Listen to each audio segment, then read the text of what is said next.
with the good in trucking, there's also bad. The worst day I ever had was a Saturday morning. It was probably 6-7 years ago. We had a driver on a 110-foot-long pipe going down to Texas for a local customer here.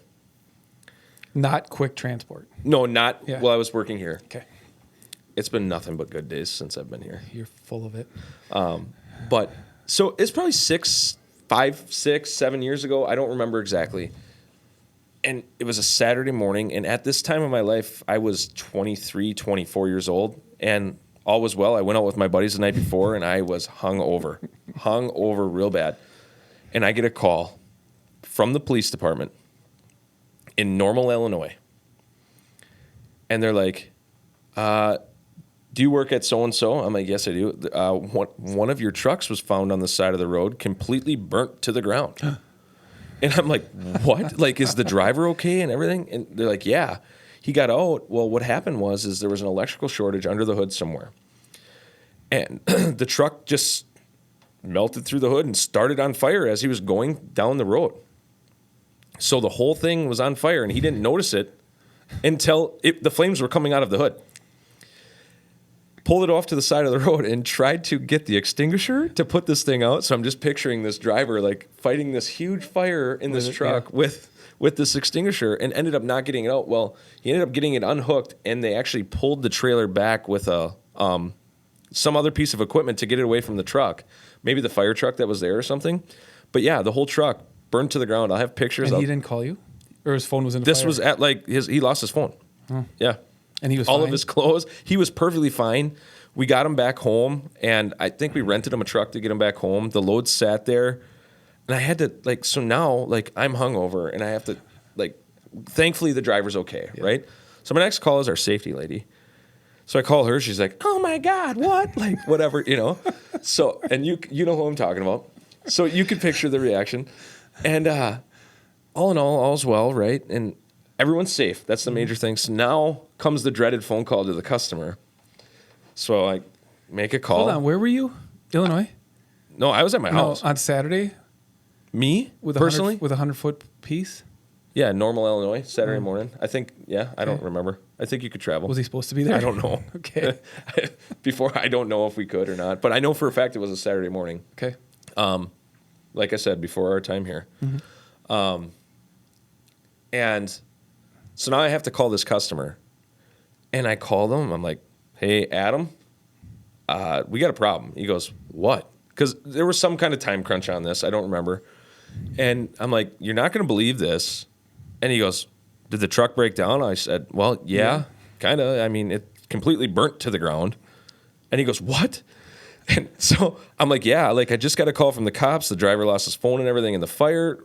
I don't know what's going on, but I'll have to keep you in line." But imagine just the chain of command you have to tell. It was horrible. Didn't you have a driver? Hit a bridge? Yeah, we had that too. Bridge. That was a long time ago. Didn't you have a driver take a truck through the woods? Oh, I forgot about that. You want to hear that? Yes. Yeah, yeah. So this was also before I was here. We had these were some these happen at every company. Yeah, these are some things that happen with growth. Yeah, when absolutely. When you're pushing a little hard. And we were. Yeah. But man, I forgot about that one. We hired a new guy. I forget his name, so don't have to worry about it. Let's call him Bob. And Bob came in for a job interview, got all of his stuff done, hired, drug screening, everything's good. Takes a load out of Manitowoc down to Abilene, Texas. Gets empty in Abilene. Calls me at the pickup, which was somewhere in Texas, I don't remember, going over to Michigan.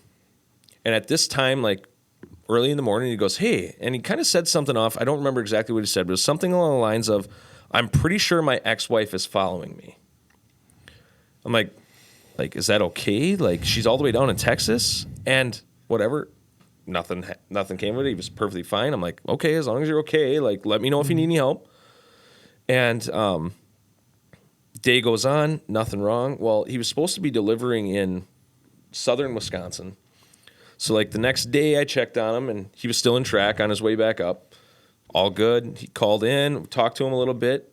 Now the story is like, I'm pretty sure the FBI is bugging me. Oh. So I'm like, what? So I got safety involved again, and we talked to him, and everything was fine.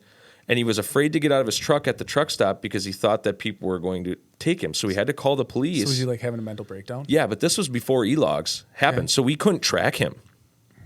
Like, we didn't know where the truck was. So he had a mental break, a psychotic break, and thought the FBI was following him, and ended up in Michigan when he's supposed to be in Wisconsin. We could not find him. This happened maybe a Thursday or Friday. We got a call Tuesday saying they found our truck. Was it loaded yet? Loaded. Okay. I'll get to that. Yeah. The truck was like 350 yards down a logging trail in the middle of Michigan. They found our driver walking down the trail back towards like the road in his underwear, one sock on.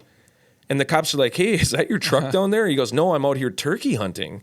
He didn't have a gun, didn't have anything. So he was just messed up in the head, like lost it completely while out on the road. We get him back. They pull the truck out. Not one of the pieces shifted off the trailer, completely secured. Truck is mangled. He slept the night under the truck. They brought him to the hospital, and we called his family. They went over to get him, and he escaped the hospital. Oh my goodness. And at that point, we're like, hey, it is what it is. That truck had like 20,000 miles on it. Was it trashed? It was completely totaled.